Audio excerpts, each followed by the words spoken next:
De frente.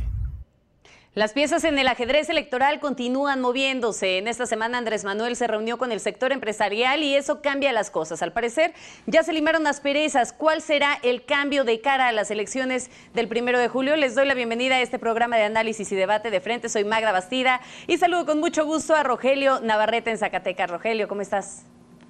Magda, un gusto saludarte, un gusto encontrarte de nueva cuenta en este espacio. Gusto que nos acompañes de nuevo. Vamos a establecer la dinámica para que la gente tenga noción de cómo funciona esto. Son 5 planteamientos básicos y 3 minutos para fijar una postura referente a cada uno de ellos. 2 pertenecen a columnas publicadas en esta semana. Y si me lo permite, Rogelio, nos vamos con la primera de estas columnas. El tercer debate de Ramón Alberto Garza, publicado en Reporte Índigo.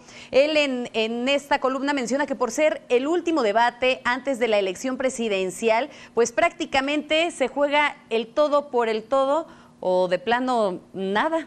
¿Cómo lo consideras?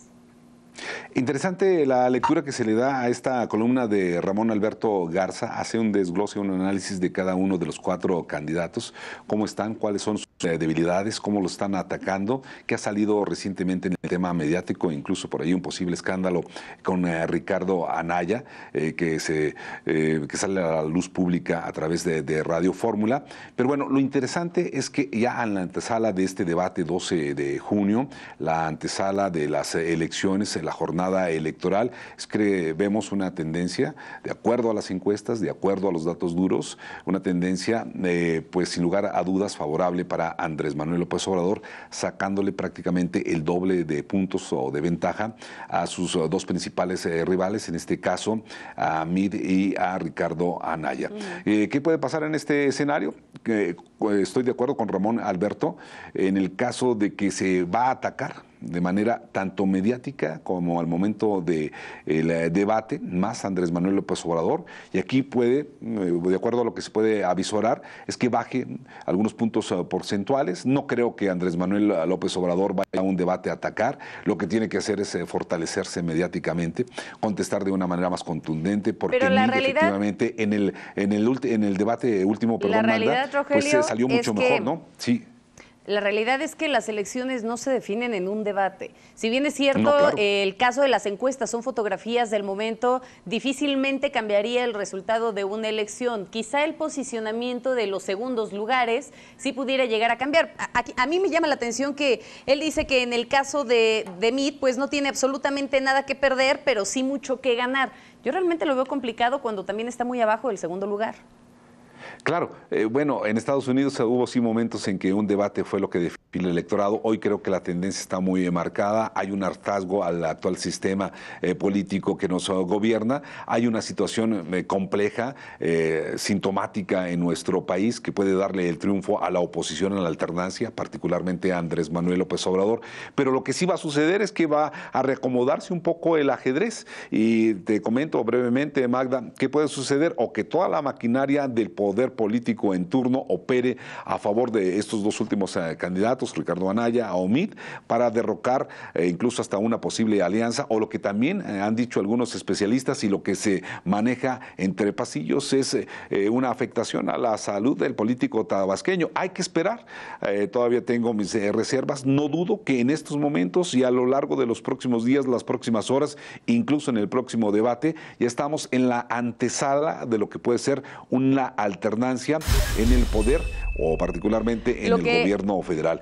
Lo que es cierto, Rogelio, es que seguramente veremos más descalificaciones de lo que vimos en los anteriores debates y estamos en esta dinámica de jugarse el todo por el nada.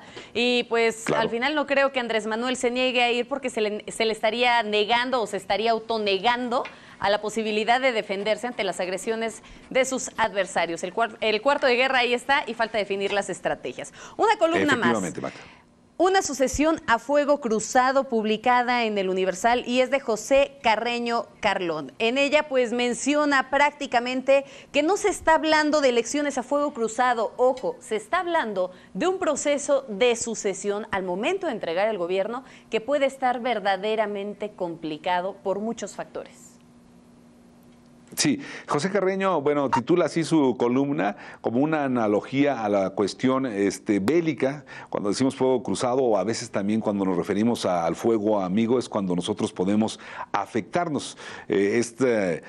Término, bueno, ha sido de manera coloquial para no hablar directamente cuando nos dañamos nosotros mismos. También incluso habla de un territorio comanche haciendo referencia a Pérez Reverte. Y aquí el análisis de José Carreño creo que es muy interesante porque son los retos o los temas complejos que propicia el propio Andrés Manuel López Obrador en torno a su campaña, en torno a la situación, porque estamos hablando de lo que es la CENTE, estamos hablando también de lo que es la amnistía tan criticada, estamos hablando de otras cuestiones como el Tratado de Libre Comercio y cómo lo va a resolver, cómo lo va a atender. Creo que, por ejemplo, para empezar, inicia por ahí José Carreño hablando de la amnistía. La amnistía es cuando el Estado perdona algún delito, algún ilícito, pero particularmente por cuestiones políticas. Y aquí se refiere Andrés Manuel López Obrador al tema de la delincuencia organizada, lo cual ha generado bastante ruido y de lo cual creo que todo el mundo no tenemos todavía muy claro. En el tema de la CENTE, mientras coquetea este grupo a favor de Andrés Manuel López Obrador, puede ser pues un factor negativo en caso de que llegue el propio López Obrador a la presidencia de la República, porque sabemos que es un grupo de choque, es el magisterio disidente, es el magisterio que volvió a salir a las calles. Son temas complejos. El resolver o no, porque es otro de los temas que incluso también analiza y escribe el propio José Carreño en su columna, es el Tratado de Libre Comercio. Y yo iría más allá, platicaba con un especialista del Colegio de la Frontera Norte, el incremento de los aranceles creo que deja a un lado, relega la negociación del Tratado de Libre Comercio y estamos ya, lo decía el economista con el que platicaba, en ya posiblemente una recesión económica, que quien sea el próximo presidente de la República, vemos ya el incremento, por supuesto, en la gasolina. En medio de una guerra vemos comercial. El incremento, que por supuesto, en una guerra comercial en algunos productos, y qué es lo que va a suceder, cómo lo va a tener que resolver. Quien gane la presidencia de la República, pues tendrá que enfrentar una serie de retos, que aunque no lo analizó José Carreño en su columna, porque también hay que atacar y atender la pobreza, la corrupción, la inseguridad y generar un mejor bienestar de los mexicanos, que por eso creo que la ciudadanía pensará ir a votar el próximo 1 de julio. Lo curioso de este análisis es que plantea la posibilidad de que la estrategia Andrés Manuel se le pueda voltear, tanto la CENTE como el caso de la amnistía a los, pues, sí, a la gente, el crimen organizado, y además una cosa más. Que Carreño menciona que quien gane probablemente tendrá que asumir el poder a la manera del corresponsal de guerra que entra en territorio comanche. Todo el tiempo lo están observando y él tiene que caminar contra la pared, escuchando solamente el crujido de los cristales rotos en el piso. Vámonos con un punto más, élite y las verdades de Andrés Manuel. Lo vimos esta semana, la reunión con el sector empresarial.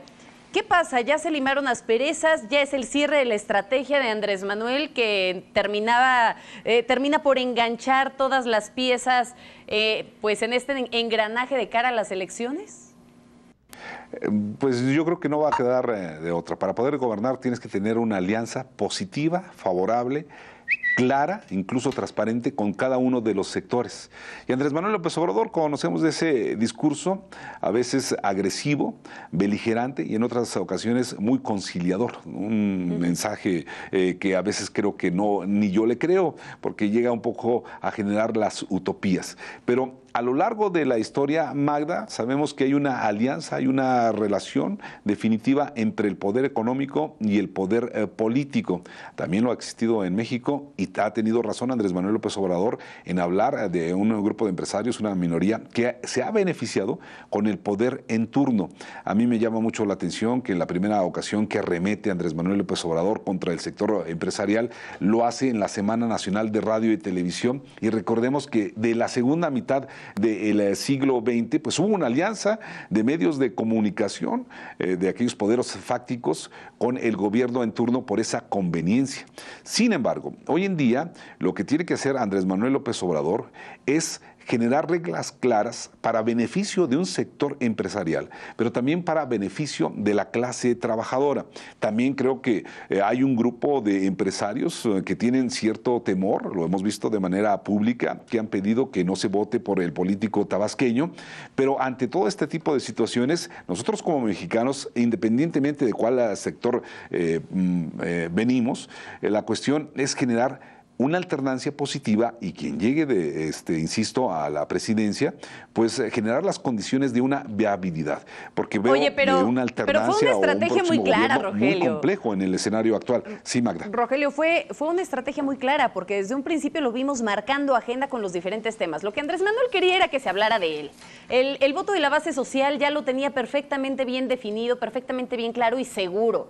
¿Qué necesitaba? Pues que se empezara a hablar de él, que la gente viera que estaba de su lado en ese discurso populista. Y ahora, ¿qué está haciendo? Dejar de zigzaguear en el discurso para ahora sí, ya que están cerca las elecciones, ya que tiene seguro un voto, acercarse con el empresario y decirle, no es cierto, hombre, vamos a trabajar tranquilos, vamos a negociar. A ver, el tema del aeropuerto, lo vamos a analizar juntos, lo vamos a concesionar. Bueno, mira, lo loable de Andrés Manuel López Obrador es que supo llamar la atención del sector empresarial, y el sector empresarial también, su discurso al final fue bajándole el tono, y ahí, bueno, dicen que ya se limaron las asperezas tanto de los empresarios mexicanos como con el propio Andrés Manuel López Obrador, que quizás algunos empresarios no dudan que llegue a la presidencia este político. Por eso justamente te decía que es una reunión que implica sesiones y concesiones y que ahora solamente tiene que materializar lo que ya dicen las encuestas para poder concluir con esa estrategia que pues ya prácticamente está definida. El siguiente punto, Rogelio, la CENTE, el desafío, ya hablábamos antes de la forma en la que la CENTE ha venido actuando del lado de Andrés Manuel, ahora toma nuevamente la Ciudad de México, están instalados ahí. Es un mensaje claro, ¿para quién? ¿Para el gobierno federal, para la ciudadanía o para el propio Andrés Manuel? Por estrategia política, Andrés Manuel López Obrador se comenzó a aliar a lo largo de esta campaña con sectores negativos. Así lo ven sus críticos, así lo ven sus oponentes. Ahí está el caso de Napoleón Gómez Urrutia. El tema de una alianza que le puede favorecer incluso al momento de ir a las urnas, porque puede estar el magisterio operando, analizando, viendo las casillas este próximo 1 de julio, pues va a ser una estrategia. Pero la antesala, precisamente para entender la CENTE, es el CENTE, el Sindicato Nacional de Trabajadores de la Educación, un grupo corporativo, un grupo que ha sabido aglutinarse bien. El magisterio, yo creo que a nivel mundial no es tan organizado tan bien como lo tenemos aquí en México. Desde las bases saben cómo organizarse, y de ahí pues precisamente nace la CENTE, este grupo de choque que en su momento tuvo una fuerza, que se opuso a la reforma educativa, pues llamó la atención no solamente de la opinión pública, sino que molestó, por supuesto, al gobierno en turno. Si lo analizamos hoy, quizás no es la misma CENTE, la CENTE actual disidente que teníamos hace unos años, puede resurgir por esa capacidad de organización que tiene el magisterio, y más porque a ellos les conviene, porque el propio Andrés Manuel López Obrador se ha opuesto de manera recurrente a las reformas de Enrique Peña Nieto, particularmente la reforma educativa. Pero en ese sentido se puede hablar de dos etapas de la CENTE concretamente, la etapa antes de la reforma educativa y la etapa posterior a la reforma educativa, en la que pues aparentemente ahí la pregunta sería si estaba derrotada la CENTE antes de, posterior a esta reforma o no, y si iba a ser rescatada por Andrés Manuel, que le promete nuevamente regresarle el control del sistema educativo.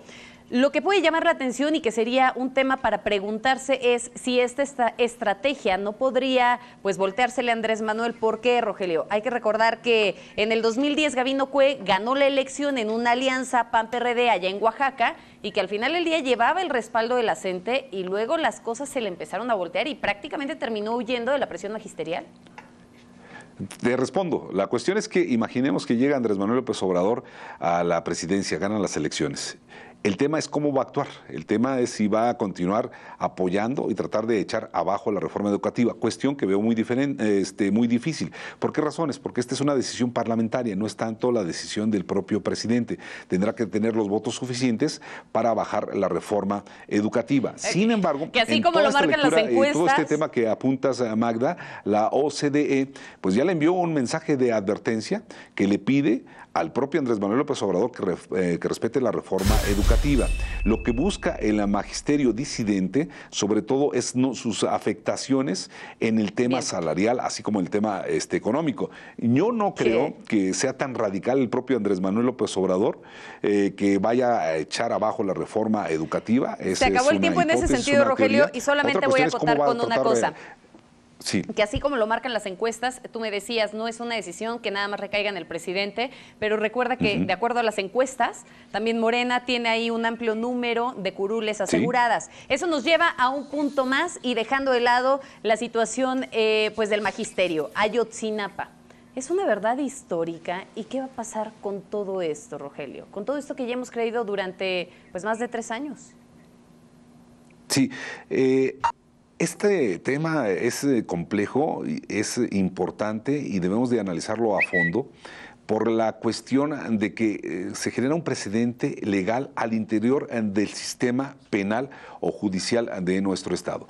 Ya hubo varias observaciones por parte de especialistas, por parte de la ONU, donde hubo un atentado de las víctimas y victimarios hacia los derechos humanos a lo largo de todo este proceso legal que inició hace 4 años ante la desaparición de los 43 normalistas. Sin embargo, el fallo reciente, la sentencia inédita del Tribunal Federal Colegiado en Tamaulipas, creo que deja un precedente que hay que analizar porque qué puede pasar el día de mañana. Y aquí lo que debemos de subrayar, puntualizar, es que el Poder Judicial en nuestro país debe de tener una verdadera autonomía para corregir, en este caso, la llamada verdad histórica que presentó en su momento ante la opinión pública 1 año después Murillo Karam. Tú recordarás en esa conferencia de prensa pues inaudita, pero donde hoy sale a la luz pública, ya lo documentó la ONU, en algunos de los testigos se les tuvo que torturar para declarar ciertas cosas y hoy tenemos un proceso legal completamente amañado y el tema más delicado es dónde están los 43 jóvenes estudiantes. Este es un tema que todavía no se puede resolver. Pero también hablamos de la constante impunidad, de las constantes fracturas que hay a través del sistema legal, de cómo la justicia es pronta y expedita en el Estado mexicano. Este es un tema muy complejo que también se debe de atender a la brevedad. Hoy en día, hablando de la impunidad relacionado con este tipo de cuestiones, se tiene que corregir cada uno de los procesos. Y te platico rápidamente, Magda, consultando datos que presentó hace un par de meses Animal Político, 26 de los 32 estados pues han bajado en el tema del índice de impunidad. Aunado a todo esto, 4 de 100 denuncias no tienen resultados, es decir, es obsoleta nuestra justicia en nuestro país. El 93% de los delitos de cualquier índole ni siquiera se denuncian. No confiamos en nuestras autoridades de la impartición de justicia. México es el 4º país a nivel mundial con mayor impunidad y el peor del continente latinoamericano. ¿Cómo es posible? Imagínate, estamos peor que otros países que todavía están en el proceso del desarrollo. En 2016 hubo 1.500.000 carpetas de investigación, de las cuales solamente 172.000 fueron consignadas. Y el tema de Ayotzinapa pues habla de que hay que corregir este proceso. Dentro de lo que ya decías, sí, en el tema de impunidad, justamente dentro de la investigación, lo que decía este tribunal colegiado es que la investigación no fue pronta, tampoco efectiva, tampoco fue independiente y mucho menos imparcial, haciendo el señalamiento del tema de las violaciones a los derechos humanos y que eso podría haber tergiversado la investigación. Yo no lo consideraría una verdad histórica, yo lo consideraría una mentira histórica, que si bien es cierto, ahora es un golpe judicial y un golpe sobre todo a la credibilidad del sistema. Esa mentira que durante tanto tiempo se contó y que ahora se tiene la posibilidad de que salgan a la luz nuevas cosas con esta línea de investigación que no se estaba considerando, en donde se plantea la posibilidad de la participación del Ejército, pero también de la Policía Federal. Rogelio, muchísimas gracias Magda, por acompañarnos aquí corrige hoy. el propio poder o el sistema legal, le corrige al mismo sistema legal. Le está diciendo, estamos mal en cómo fue este proceso en Ayotzinapa. Creo que esto es lo esencial.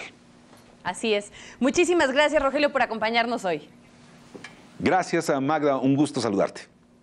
Pero como siempre, gracias a usted por el favor de su presencia. Yo soy Magda Bastida. Esto fue De Frente. Nos vemos la próxima.